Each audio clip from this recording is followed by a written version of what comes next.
Today we're talking about how can I stop feeling homesick? It's one of the most common questions I get asked, and I have 5 ways for you to stop feeling homesick.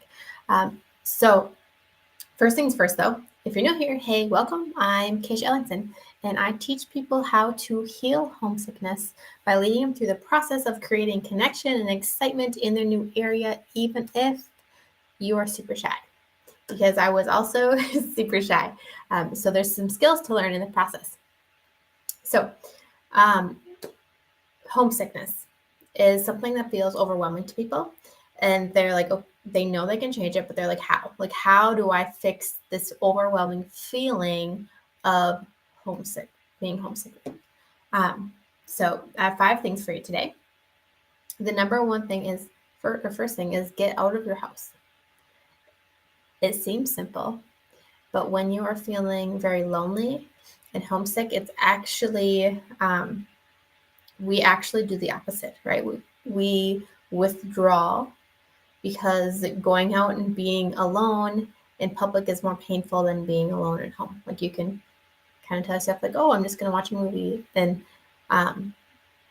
it's like a lie, kind of like to yourself, like it's like a mask. You're masking being homesick with doing other things. But it's really important, if you're feeling homesick, to get out of your house and, go get some sunshine, do something outside of your 4 walls of your house.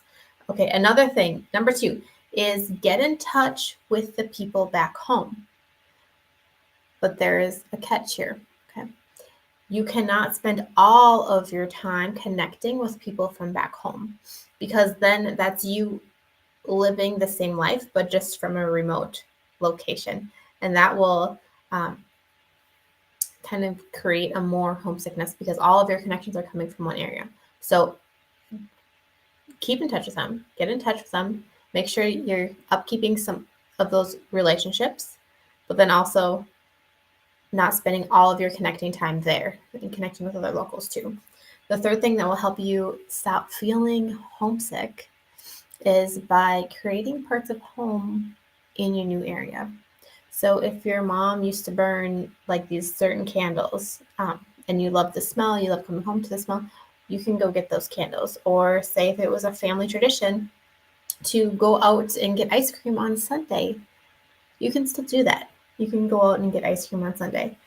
The point of this exercise is to create that feeling of home and like a feeling of security as well. And like knowing what to expect, and it just brings you those warm, fuzzy feelings.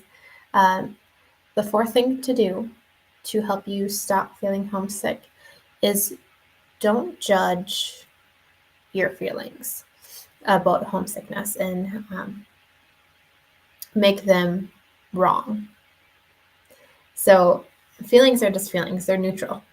But if you say like, oh my gosh, I'm feeling so homesick, like, why am I not getting over this? I must like have a problem like connecting with people, like, and if you make it a negative thing, it will actually be harder to pull out of it. So just realize that, like, hey, I'm feeling homesick, and that's okay. Like, if you don't bring judgment to it, you'll be able to move through it a lot faster. And the fifth thing is find somebody who's been through moves before and who can lead you through the process. There's plenty of people online who have been through it.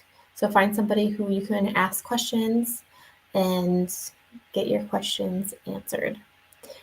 So for me, in my homesickness journey, there was a period of probably 2 solid years where I was deep in homesickness, but I didn't know to keep moving.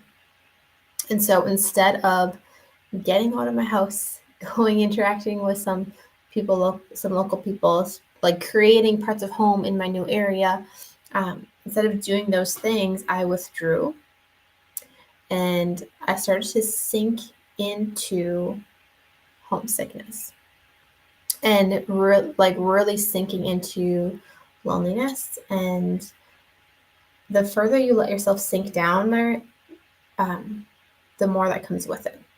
So like if you're feeling homesick, then you can start feeling super lonely and depressed and withdrawing from all parts of your life. It can start affecting all of the different areas of your life. So it's really key that you keep moving. If you're like, okay, I know I need to fix this, my homesickness, like what are some more steps? I have a free training, and it's called Healing Homesickness Workshop. It's in the Homesick to Happy Movers group. It's free. It's in the guide section. There's a link in the description if you want to look at it. Cool. If you don't want to, that's cool too.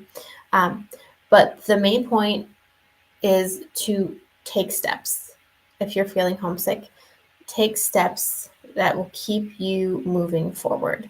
And sometimes it doesn't feel like you're moving forward. It may feel like you're just standing in place, right? Like, okay, I went out to connect, but I didn't find people to talk to, but you still got out of your house, right? So like focus on those good things and know that even if you feel like you're like taking some steps and standing and you're like, okay, well, I'm trying, but I'm still standing still. You're staying above this, like the depth of homesickness. If you're doing something and you're being active in creating connections and being active in understanding like what you're going through and your feelings, that's great. So you're not sinking down into loneliness and depression and having this homesickness color every single area of your life. Okay, so that's what I don't want you to do. So keep moving forward, keep taking steps. These 5 steps will help you. It's my goal that you don't sink as far as I did. So that's why I show up here every single day, is so I can help you thrive, because this is something that you can heal. You can definitely heal homesickness. So yeah, that's my little chit chat for today. So I hope you guys have the best day. The boys are home today, so we are going to go outside, do some gardening.